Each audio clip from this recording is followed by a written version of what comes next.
What's up, tax savers? So I was just on the phone today with a client about a couple different tax strategies as we're getting into tax planning season. And we're using some big deferral strategies, but there was also a discussion around using the step 2 in our 7-step tax solution, which is the shareholder meeting rent. And he was asking, do I even need to do that if I'm doing this big deferral, because I'm already deferring all the money that I need to anyways? And that got into a bigger discussion about, yes, he should, because deferral is never as good as permanent tax savings. So there's two different kinds of tax planning. One is permanent savings and one is deferral of savings. And so a permanent savings is you do this strategy and you get the tax reduction and you never have to pay it back. So that's things like paying your kids, you get that deduction forever. Eliminating a bunch of your self-employment tax, that's gone forever.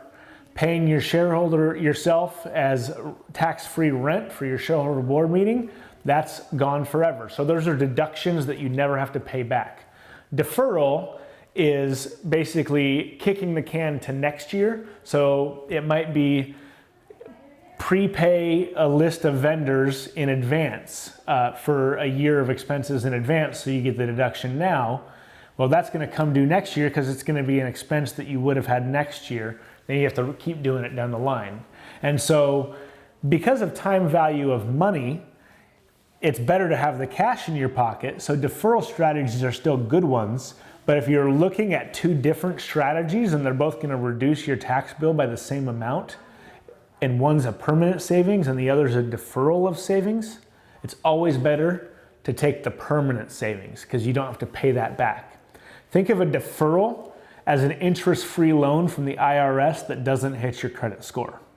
That's still a sweet deal, getting an interest-free loan that doesn't even hit your credit score or your credit balance. But it's not as good as never having to pay anything back and getting essentially, think of it as a gift versus a loan. So that's a good filter when you're deciding between multiple tax strategies.